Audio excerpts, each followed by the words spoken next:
Welcome, welcome. Thank you so much for being with Midtown Reader tonight. I'm Kaylee. I'm Midtown Reader's events director, and I have a very special guest with me today.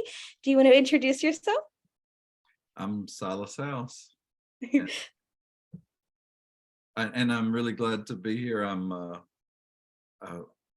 we just found out yesterday that the book is an indie bestseller right now, and so I have always been indebted to local indie bookstores, but I continue to be. And so, I really hope that if you are thinking of buying a book, that you'll do it through Midtown Reader and support an indie bookstore. I just There's no better way to be a real literary citizen than to do that, because these indie bookstores are our community centers. They're what keep literary writing like I write alive. So thank you, Kaylee, for doing this, for being here. Thank you, Silas. That was great. Thank you. If you would like to get your copy of LARK Ascending, you can call Midtown Reader, order online, pick up in store. And without further ado, I'm going to pass it for Silas for a brief moment. If you guys have any questions, you can use the QA feature at the bottom of your screen, and we will ask that throughout the discussion. All right, I'll throw it over to you now. All right. Well, thank you all for tuning in. It's a cold, dreary night where I am, so it's kind of a good night to be in on a Zoom, and I appreciate you spending the time with me. I won't keep you too long.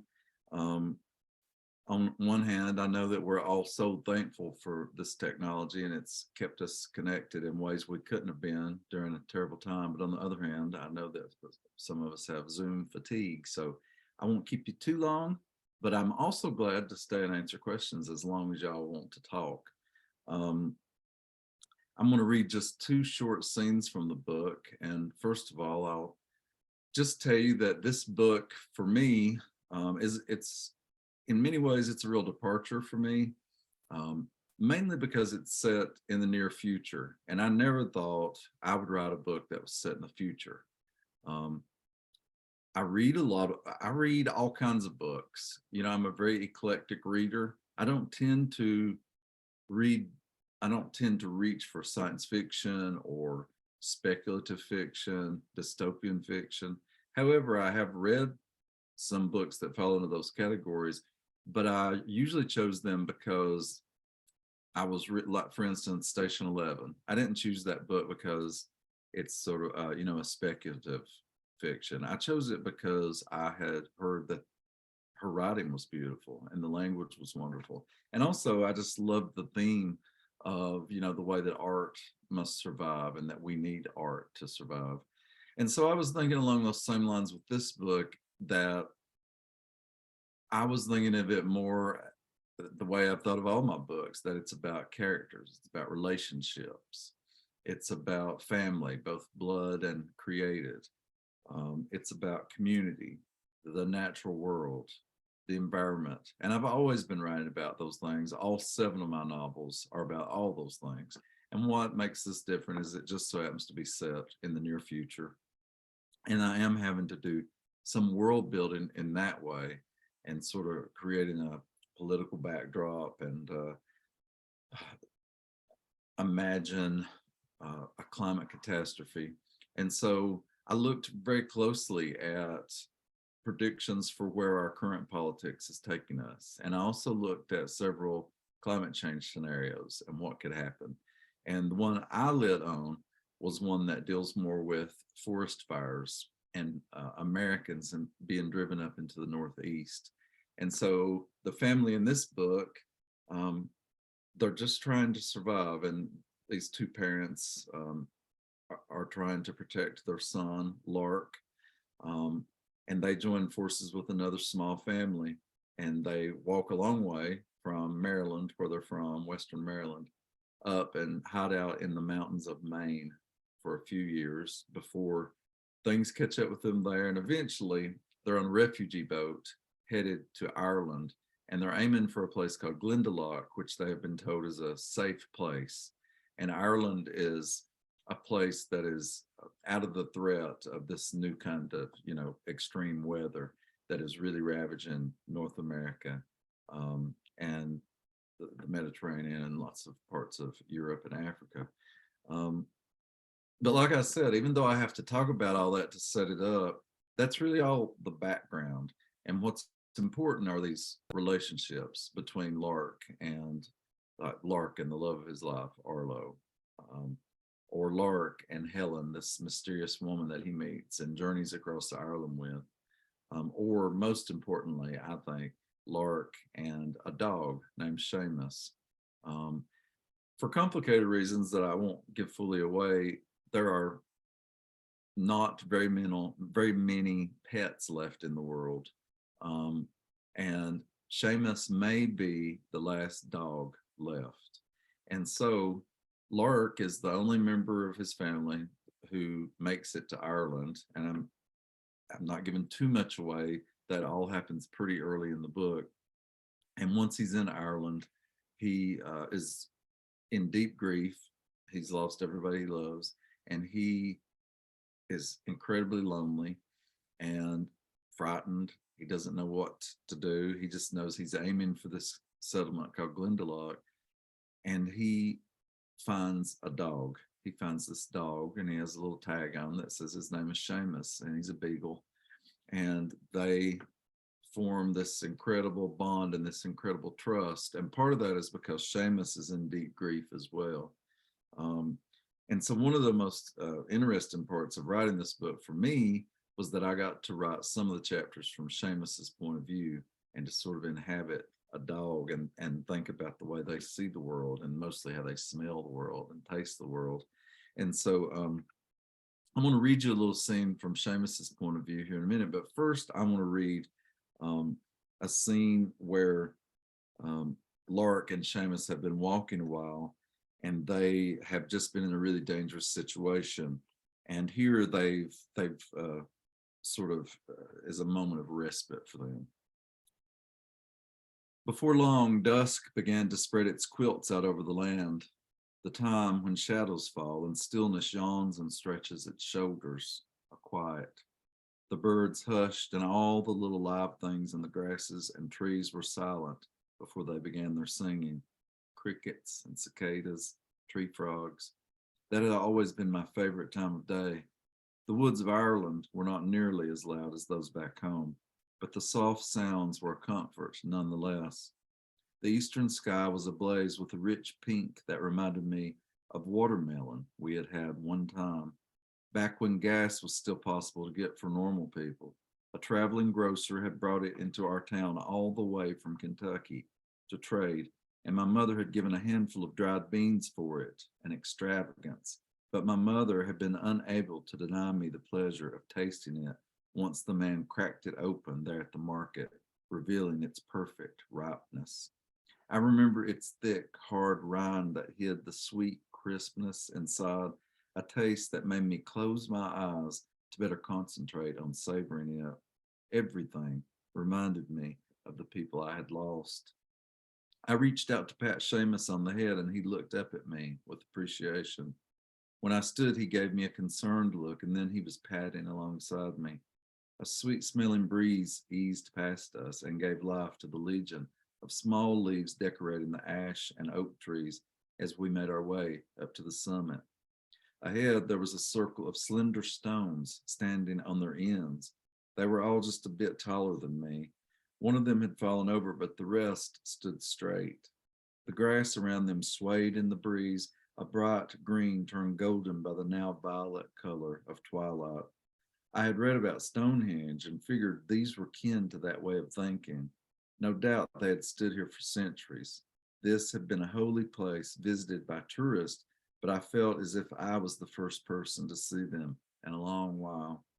I could only imagine what had once happened here, and running my hands over the stones didn't make me any wiser. Once a holy place, always a holy place, I thought, made all the holier by its loneliness.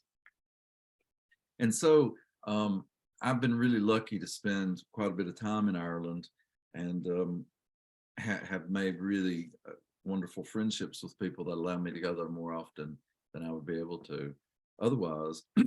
And so in this book, Lark is walking from West Cork to just south of Dublin in the Wicklow Mountains. It's quite a long journey. It takes him about 7 days if you know he has some obstacles. But I have walked most of that journey in increments and spurts. And so it allowed me to really capture Ireland on this journey. And so I have little moments like that, you know, where I take you to places that I've been to. And this was a stone circle that's in near Baltimore, Ireland, Domberg Stone Circle, that I'm visiting there. And so before I turn it over to y'all, and I do hope we'll have some questions. Kaylee and I are going to talk a little bit, but I hope we'll hear from you as well. I just want to give you a little taste of Seamus because I love him so much. And by the way, if you hear rustling or licking, that's because my dog is right out of camera range. If I get to, I'll show him to you at the end. Hopefully he'll remain quiet. Strangely enough, he's a pretty quiet beagle, which sounds like an oxymoron. And the beagle in LARK Ascending, the way he survives is by being quiet and hiding. So anyway, here's a little bit of Seamus. And they're still, you know, traveling. They're still on a journey. So here's a little bit. Seamus dreams of the island when he sleeps. He dreams of chasing the gulls. In his dreams, there is the sound of the sea, the endless, relentless, eternal crashing of the waves upon the black rocks, the smooth kiss of the water on the sandy beach. He dreams of the clicks and crunch of driftwood between his teeth. He sees the cows eyeing him with suspicion, the low moos they coo to him on cold mornings when the air was so damp that he could see the tiny droplets like rain. He pictures the man reaching down to scratch his head. In his sleep, he can feel this, the joy of it, the comfort. He dreams of feeling safe. Most of all, Seamus dreams of when he and the man had the island all to themselves, and they climbed way up to the highest cliffs. The clean smell of the salty air, the green taste of the grass, the sound of the crashing waves and the breeze in the grasses, how they lay upon the grass in patches of sunshine, and the man reached over to run his hand down the length of him, the warmth of the sun on his haunch. When he rose, he found water spilling from the man's eyes. In his sleep, he runs alongside the man on the way back home, back when he could still bark, when he could still let loose and set it out onto the air for others to hear. In his dreams, he remembers all of it, the way it all looked, smelled, sounded, tasted, and oh, best of all, the way it felt. In the bluest part of the night, Seamus startles awake, but only opens his eyes. He doesn't move anything else for a moment as he takes in the quiet, takes a deep draw of the air, the musk of a fox spying from somewhere nearby, the sweet smell of the spot where the rabbit guts hit the ground earlier, although he was sure he licked that clean, the dark aroma of the ashes, which caused him to notice his thirst. There was only the soft sound of his young man breathing beside him. He looks out toward the field and the wood.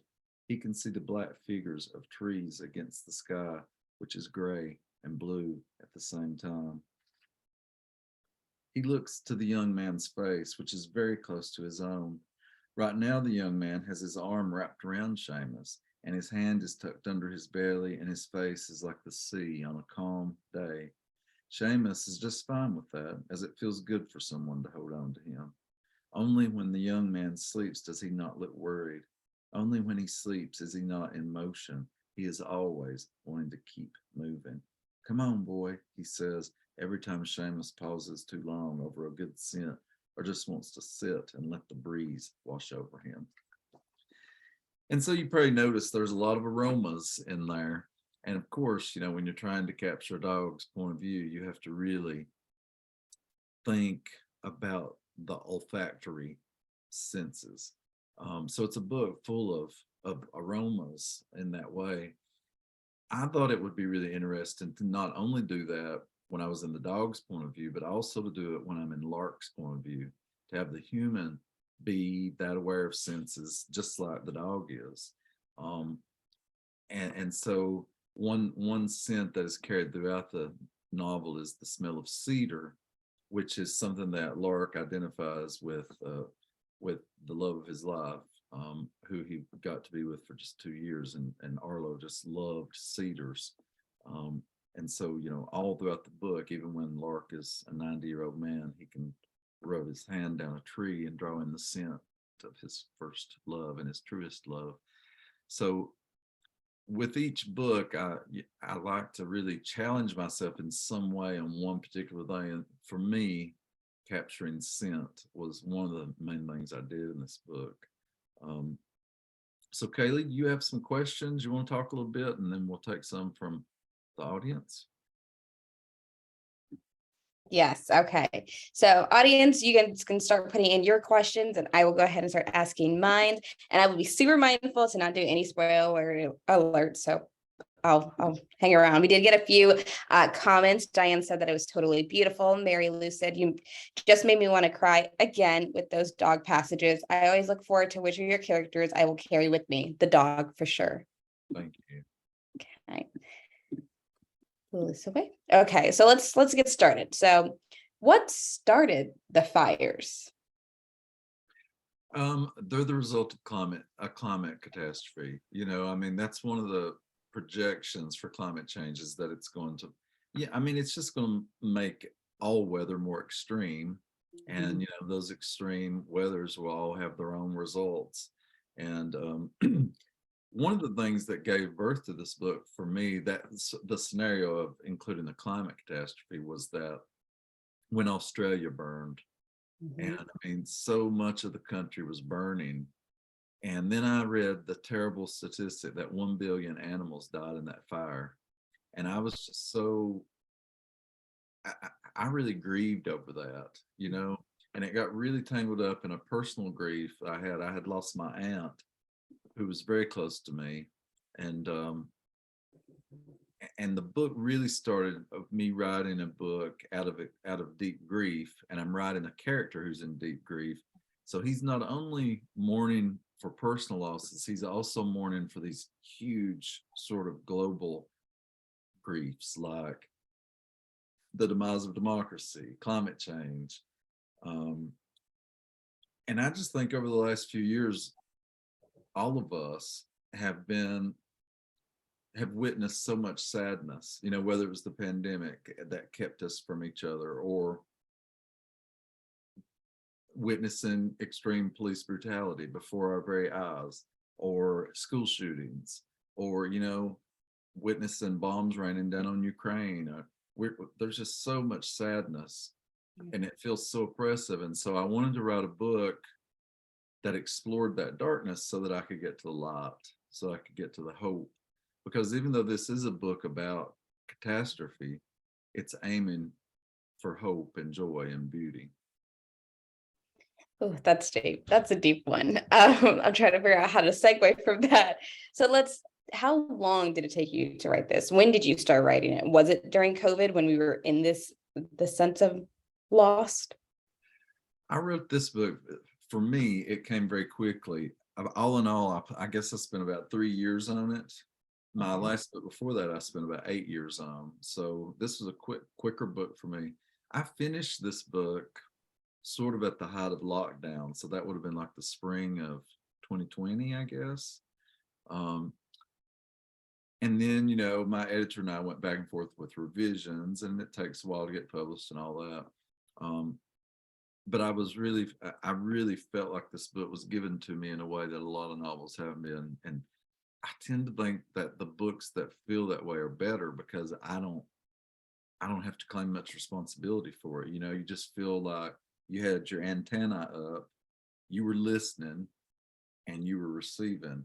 And I don't mean to sound too supernatural or anything like that, but I think the writing process is somewhat supernatural in that way. If you are on alert, the world will feed the story that you're cooking up.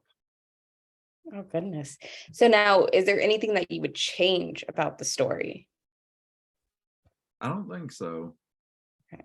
I mean, maybe I probably don't have enough distance, time wise. As time goes on, there may be, but I'm really happy with it right now, and I really love this book. And I'm just now, I've been on book tour 3 weeks, and so I'm starting. The book's only been out in the world for 3 weeks, so I'm starting to be able to talk to people who've read the whole book, and that just makes it you write the book and then you go through the editing process, and then there's this window where it's just like you're not talking about it and it's not out in the world either. And so it just feels like your characters are trapped somewhere.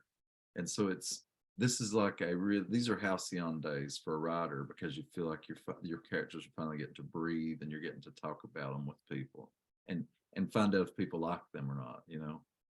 Yeah, well, we are getting quite a bit of comments if you want me to read some. Perry said, your most scary novel, listen to this driving home from Kentucky, to Kentucky from Vermont. So sad just thinking of all those trees and people and animals dying. Sylvia said that she loved the book. Sally said, oh, these are questions now, sorry. I'll go ahead and read this one. Could Silas say more about his writing influences for writing a dystopian novel? Well, strangely enough, I really avoided anything that was at all dystopian or speculative or anything like that, because I didn't want to be influenced by any of that.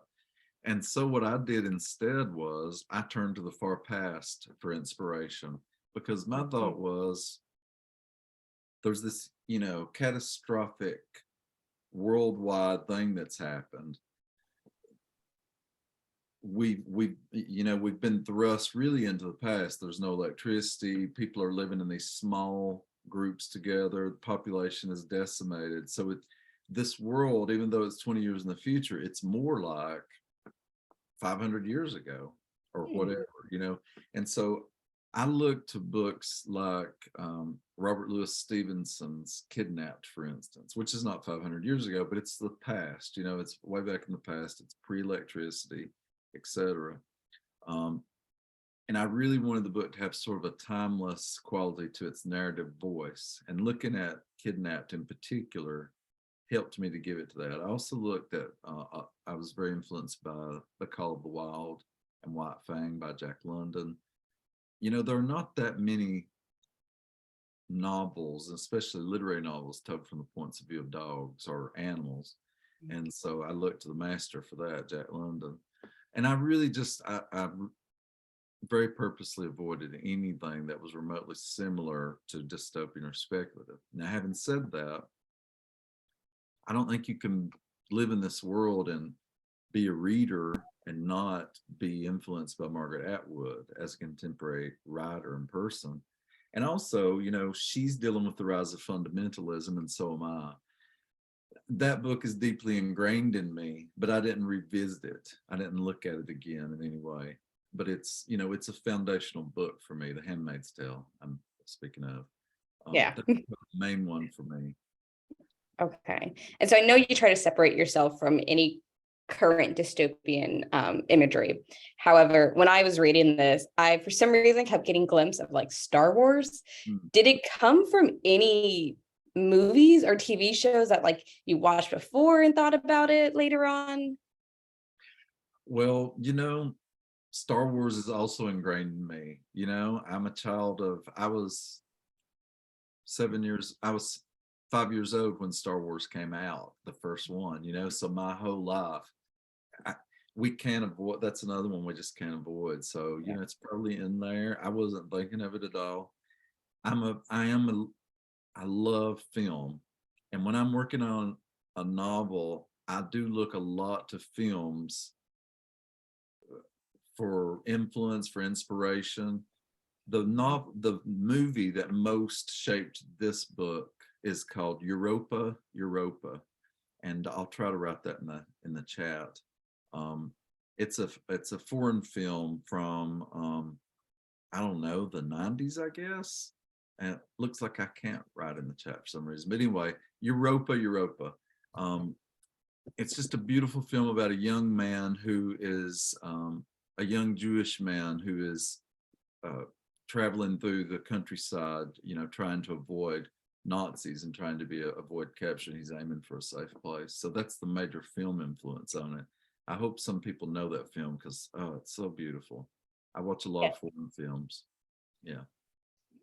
Okay. So when you're writing this, and I'm not going to list out any specifics, would you have seen or wanted their journey to be differently? Did you already know like they were going to travel from America. Then they were going to go, they were going to do this travel. Did you see it going any other place? Well, the main thing was I tried to make their journey logistically sound.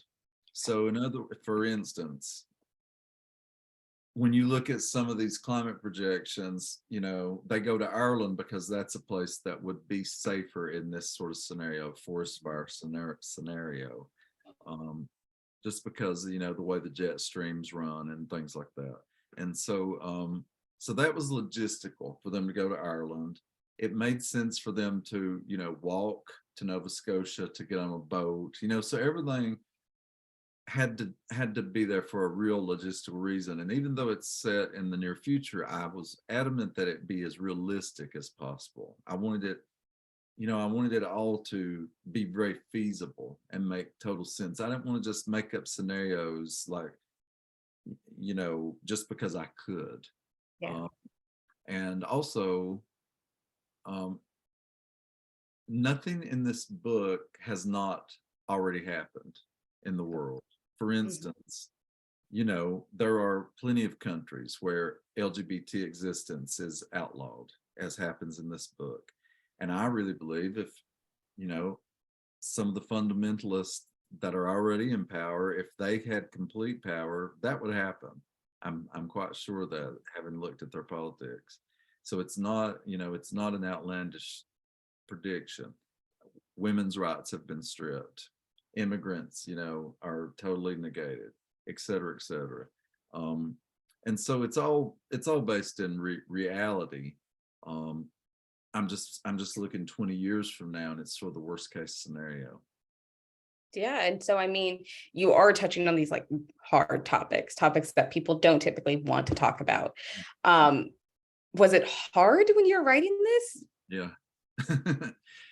Yes.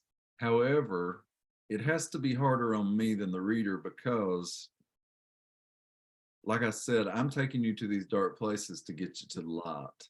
And so, I don't know, the first 10 pages of the book, they're in really dire circumstances. They're in this crowded refugee boat. But about 4 or 5 pages in, Lark's father is dying. His mother is in servitude because she's had to trade her labor to get him on the boat, and things like that. Lark is incredibly sick and he's in deep grief.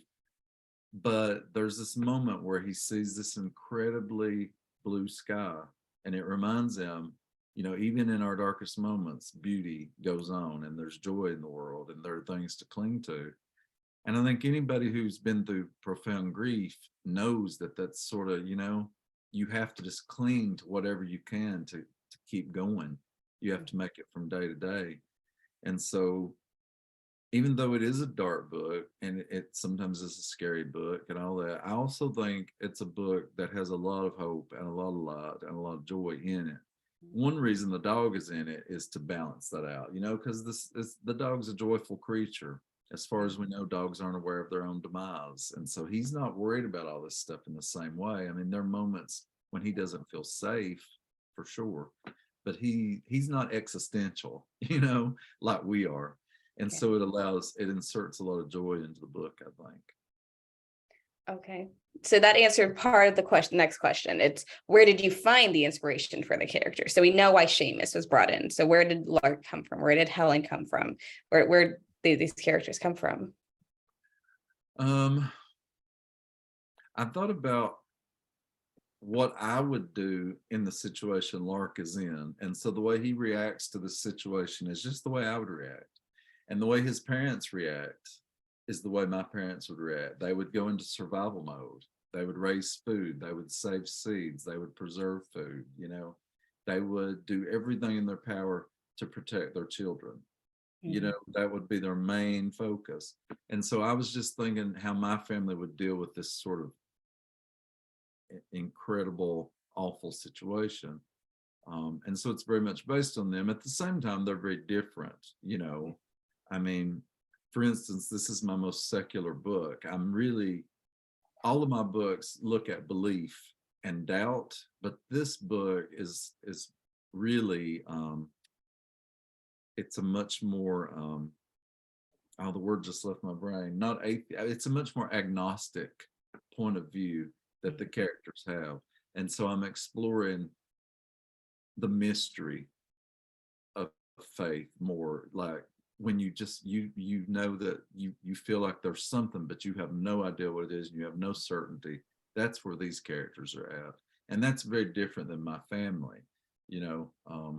But I thought it was appropriate for this book. So, and a character like Helen, she is based on two of my best Irish friends, um, Helen Gubbins and Mary McPartland, two of the great singers and musicians of Ireland. Um, and so Helen's name is Helen McPartland. She's named for both of those women who are just such strong, incredibly fierce people. And I thought in this situation, this is the way they would react. You know, Helen is a woman who she's mysterious and secretive, and she's a survivor, you know, and so I had to draw on people I knew to really get that right, to make, you know, when I create characters, every character is a combination of at least two people I know, and then the third element is totally made up. And that way, even though Helen in the book is inspired by my friends Helen and Mary, she's not Helen and Mary, you know, because she's totally fictional. I'm giving her attributes of Helen and Mary's physicality, the way they move, you know, the color of their hair, some of the things they say, but there's also this element that's not like them at all.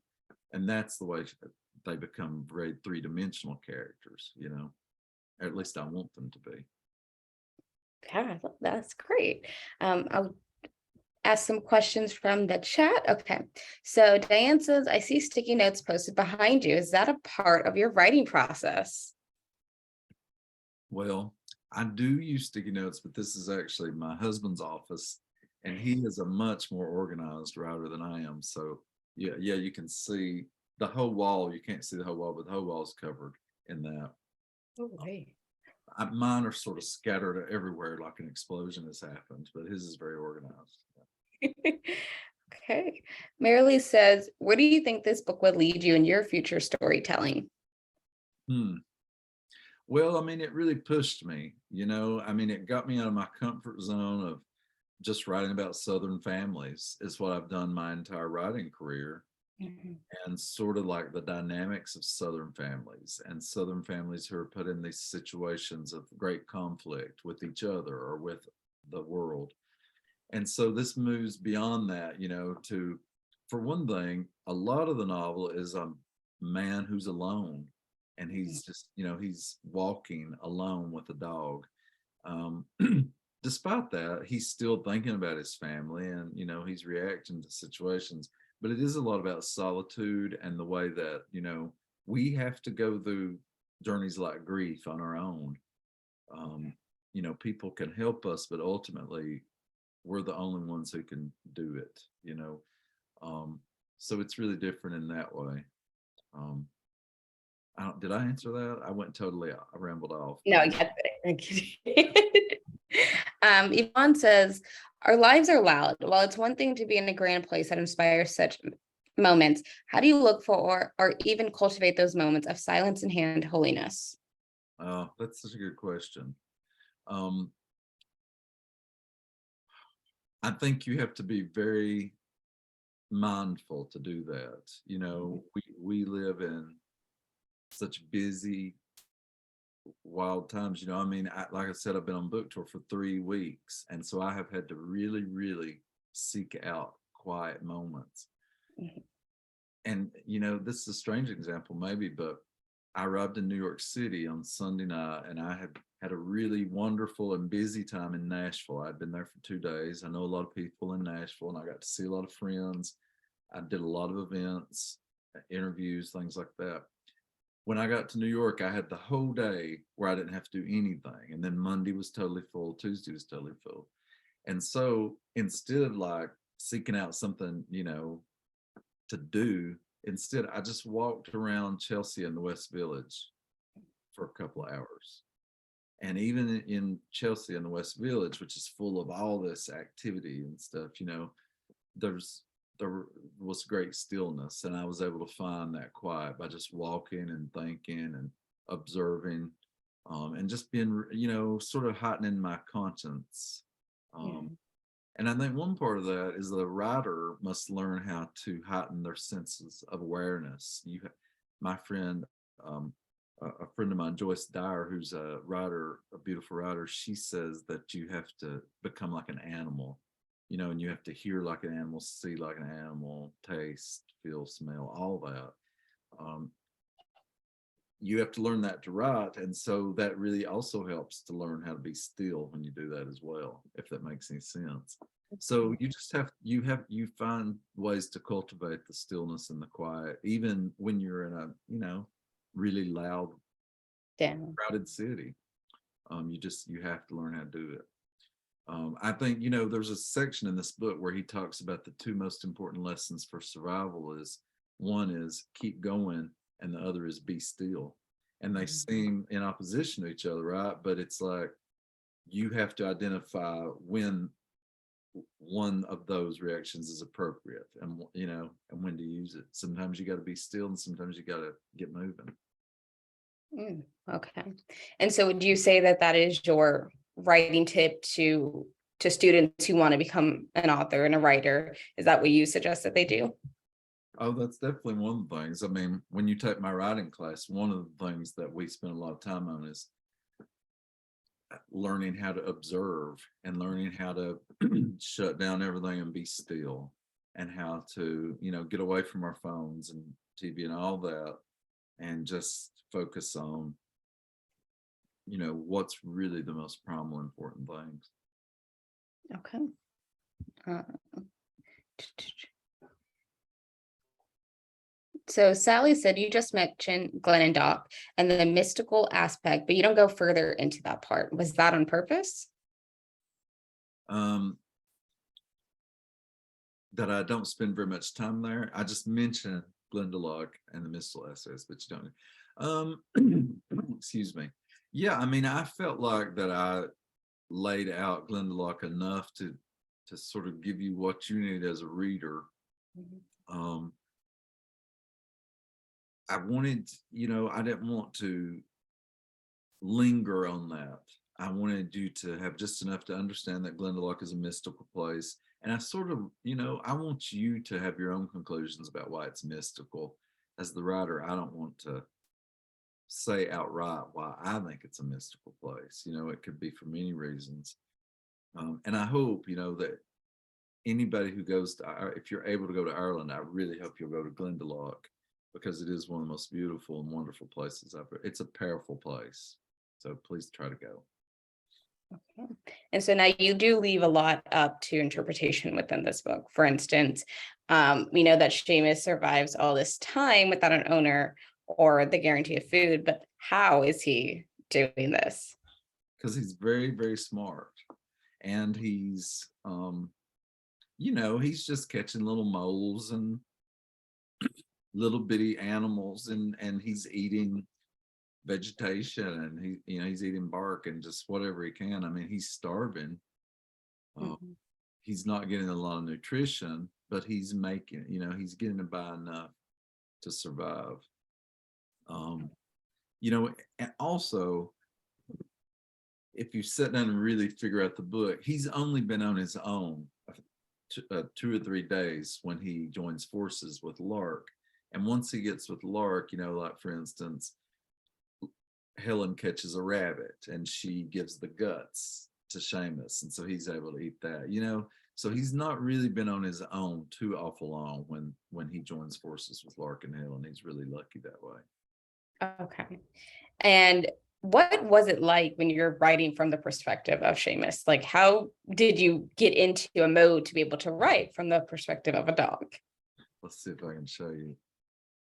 So there's Ari all curled up in the chair. He usually sleeps through all of my Zooms. I keep saying if this book makes any money, I have to figure out, I have to buy him like the most incredible bed or something, because this book wouldn't exist without him, because I just watched his every move. I studied him. One big thing is that we project a lot of human traits onto dogs, and I had to try to always not do that and not jump to that conclusion, and really go deeper to think about the way he was reacting to things. also I read a lot, about dogs' actions, and but I was just mostly just trying to see the world through his eyes. And I mean, anybody who's been around a dog knows that they have deep attachments to people they love. I mean, there's no doubt in my mind that a dog loves, Mhm. and he thinks about that a lot, and he misses people, and he mourns, he grieves for loss.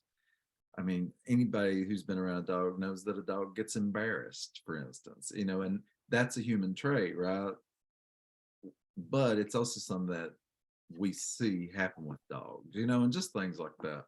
So I was just really studying him as deeply, as closely as I could. And I'm sure, we can never read the minds of an animal who can't tell us things. So I'm sure I didn't get it all right. And the main balance was, the hardest thing was to think about, if I'm in the dog's point of view, I don't want him to be thinking so elementary about the world that it's distraction for the reader. So I have to, make some leaps, that for instance, he has a word for the ocean, and he knows what to call the ocean. Of course, a dog doesn't, right?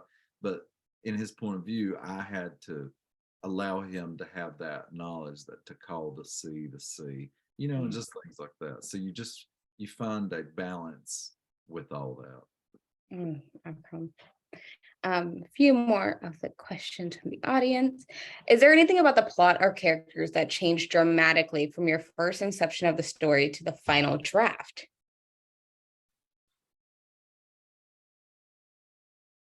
I guess the main thing is that going into it, I didn't know that Lark is um, he is a gay character. This is not necessarily, a book. It's not a book about being gay. It's a book where the main character, one facet of him is that he's gay.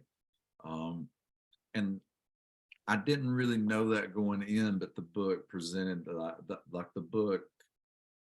I mean, I had always wanted to write a gay main character as a gay man myself, but it had to be the right book. It had to be that had, everything has to serve the book and has to be there for the right reasons. My earlier books dealt a lot with family stories. They were often told from the points of view of strong women in my family, and just stuff like that. So this book, it just made sense, and it served the book really well. And so I guess that was the thing that was such a happy discovery for me. Um, that I could, use that part of myself in a novel in a way that I hadn't in a novel before. I had done that lots in short stories and plays and other mediums, but not in a novel. So yeah, it's the same thing. Another comment. Thank you so much for this and for your good work, Silas. Lark Ascending, unless I'm misremembering, is perhaps your first novel almost exclusively set outside of Appalachia. I know Southernmost also takes us to Key West. I'm wondering if you see any future projects taking you somewhere, or is it a region you plan to keep writing about in your novels? Um, that, it just from book to book that will change for me. I mean, I am in love with lots of parts of the world, and as I continue to love parts of the world, I want to go there in my literature. Um, when I wrote my first novels, I hadn't been out of Eastern Kentucky really. And so it made sense that I wrote about Eastern Kentucky. And as I get to know other places, I want to write about them. Having said that, the novel that's in my head right now is set where I grew up. And that's Okay. just the book that's, really won't leave me alone right now. So I am going back there in my next novel for sure.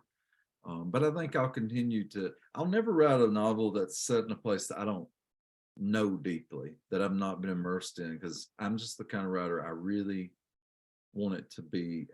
I really want to know the place intimately before I write about it. Mhm. Okay.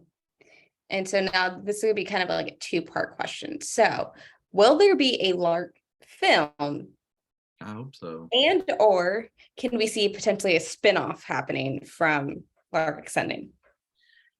I have no plans for a spinoff. I think that everything that everything I want to say about Lark has been said. I feel like it's a really complete book. I really am very happy with it and where it goes. Um, the strange thing is this is a book told from the point of view of a 90-year-old man on his, well, he's in his 90s and is on his deathbed. But it's really about one year in his life, when he's 20 years old.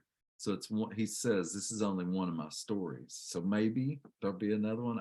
I don't have there's not even a sparkle of that in my head at this moment, but I have learned to never say never. I would love for there to be a film. The writer, has no control over that whatsoever. They are making a film of my last novel right now, Southernmost, and so I'm so anxious to see that. The director's wonderful. The script is beautiful. And I really think Lark Ascending is my most cinematic novel. So if there are any filmmakers out there, hit me up. Jessica said, I love this book and I surpass Same Sun Here as my favorite of your titles. Did you find actual climate change projections that theorize Ireland will be in a better position to survive extreme weather? Or is that just the setting you chose? I have read some projections, that talks about that area being protected from this form of climate change. I mean, in the book, these violent storms happen in Ireland, and Helen, as an Irish person, comments, and she says, we didn't used to have storms like these. So everywhere is going to have different kinds of extremes, but in this case, Ireland is safe from the most threatening thing that's threatening North America at the time. Okay. So this is another two-partish questions. You have talked in the past about how your stories often have music that you listen to when you're writing. Was there a particular soundtrack you listened to for Lark Extending? Or did you have an interesting quirk you found yourself doing while you were writing? An interesting quirk. I don't think I really have a quirk, but I know that I walk a lot more when I'm really in the thick of a novel. I spend a lot more time walking and in the natural world because that feeds me more than anything. The music is incredibly important to me, and I'm going to find the person. Tia asked that if anybody wants to look. I'm putting in the link to the playlist on Spotify in the answer there, and you can also go to my YouTube channel, and you'll find, if you just look for Silas House's account on YouTube, you'll find a Lark Ascending playlist on there as well. My students taught me that I should always use YouTube because anybody can get their music from there. You don't have to have a subscription, right, to Spotify or Apple Music or whatever. And so the title is from my favorite piece of classical music, The Lark Ascending by Ralph Vaughan Williams. It's a 14-minute, one movement piece of classical music, a transcendent piece of music. I've listened to it thousands of times, and I'm moved by it every time. The music of U2 is important in this book. John Prine, Brandy Carlisle, Adele shows up, the Avett Brothers. So there's lots of, I was thinking a lot about, in 20 years, if we've been without electricity for 20 years and you can't listen to recorded music, what are some songs from right now that people would still be singing? So somebody singing Someone Like You by Adele, there are songs that people remember, or With or Without You by U2. Or every character has a theme song. Lark's theme song is the one I love by REM, one of my favorite bands. And so I could talk all night about the music elements, but I hope you'll look for the playlists. Okay. Joanne said, more of a comment, but it seems that the characters are on a personal journey and understanding that life has to be in a balance. However, on a flip side, the catalyst for the journey is how there has been purposeful imbalance of the environment. Two opposites are having to coexist. Was this a purposeful intention to have this juxtaposition? Yeah, I think that, a group like this, insurrectionist group that is taking over the government, they're just waiting for a moment of catastrophe to swoop in so they can take over. So I think one sort of event like that will lead to another. And that's sort of my prediction. And so that's what happens in the book, you know. Okay. And again, I mean, when you talk about the book, you have to talk about all that a lot, but ultimately I want everybody to know that most of the book are these relationships between Lark and the characters. And it's set against all this destruction and vitriol, but it's all about love between these characters. You know, I always want to remind people that that's the main thing. Okay. Um, I love the line, to be too certain about a belief is a dangerous thing. Was that inspired by someone you know personally or based more on the people in the news? It's based on people I know, family members of mine who they might take such a literal reading of a piece of scripture and not put any modern context on it, not think of the Bible as a living thing, you know, and that times change and that, you know, I just think for me, the part of my own faith system that I love so much is the mystery. I think if you're too certain about, if you get too certain, you know, in your beliefs and if you justify actions that are wrong and back it up with beliefs like that, that it can get dangerous. You know, that's what I'm commenting on. I think, you know, a lot of politicians have weaponized religion, and I find that very offensive. And I think they're just doing it to gain power. They're not doing it because they really believe in anything, and they're using our faith, and I find that very offensive. And so, as a person of faith, I think it's really important for me to speak up on matters like the separation of church and state. And I just think if I'm a person of faith, it should worry me to see one religion being held up as the law of the land. Because what if it's a religion I don't agree with, and that becomes the law, you know? And so I think it's important to talk about, and it's one of the things I'm worried about in this novel. You know, Okay. I'm writing the novel because I'm worried about that. Yeah. So is that why you decided to take the agnostic approach when you're writing this? Yes. Okay. Yeah. Yeah. I didn't want my characters to have any kind of religious stake in any of that. They're just human beings who are affected by people in control who only think that you should believe like them. And if you don't believe like them, then you're sent off to a concentration camp, you know? Do you consider the irony of Americans seeking refuge in Ireland? Yes. One thing is we have a reverse immigration going on, right? Because Irish people for so long sought sanctuary in the United States.